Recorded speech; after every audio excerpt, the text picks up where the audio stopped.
Aujourd'hui, dans cette vidéo de Projet Écolo, on va vous donner quelques conseils pour que vous sachiez comment arroser vos plantes d'intérieur.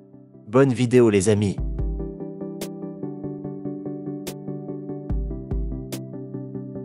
Méthode d'arrosage des plantes d'intérieur. L'arrosage est le facteur fondamental pour la survie et le bon développement de votre plante d'intérieur.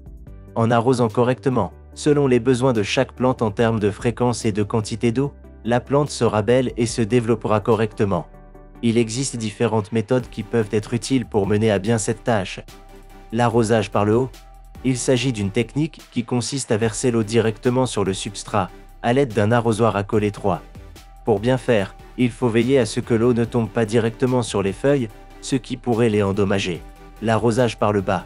Cette technique consiste à remplir la soucoupe sous le pot, afin que la plante absorbe la quantité d'eau dont elle a besoin par les trous de drainage. Arrosage par immersion. L'arrosage par immersion consiste à placer le pot directement dans un récipient profond rempli d'eau pendant 10 à 15 minutes. Il faut ensuite le retirer et égoutter le pot. C'est la meilleure méthode pour les plantes en petits pots ou pour récupérer une plante qui a souffert d'une exposition excessive à la chaleur et qui n'a pas eu assez d'eau. À cet égard, il est important de savoir que les jeunes plantes préfèrent la technique de l'arrosage par le haut, tandis que celles qui se sont déjà développées préfèrent la méthode de l'arrosage par le bas. Il est préférable de consulter les caractéristiques et les indications de la plante avant de commencer l'irrigation. Température de l'eau. Il est toujours préférable d'utiliser de l'eau à température ambiante plutôt que de l'eau tiède ou froide.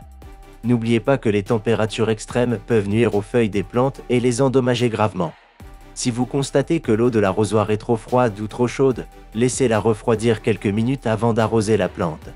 Avant de poursuivre, on va vous mettre à l'épreuve. À votre avis, quel est un avantage courant de la présence de plantes d'intérieur dans la maison? A. Réduction de l'oxygène dans l'environnement. B.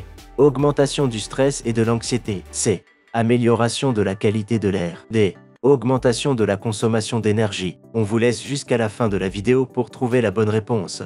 Quantité d'eau. Chaque plante a ses propres besoins et caractéristiques.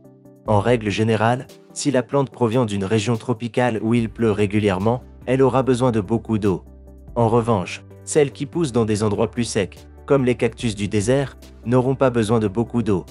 Pour savoir si vous faites bien les choses, rappelez-vous que si vous voyez les feuilles de la plante se flétrir, c'est le signe qu'elles ont besoin de plus d'eau, même s'il est préférable qu'elles n'atteignent jamais ce stade. Par conséquent, en insérant un doigt ou un bâton de bois dans le sol à une profondeur d'environ 2 cm, vous pouvez vérifier s'il est sec ou humide. S'il est sec, il est temps d'arroser. Si la terre est humide, vous n'avez pas besoin de l'arroser. Si vous l'arrosez trop, faites attention car les racines risquent de pourrir ou de provoquer l'apparition de moisissures ou de champignons. L'heure d'arrosage. Bien que cela puisse paraître anodin, l'heure d'arrosage peut également être déterminante pour le bon développement de vos plantes d'intérieur.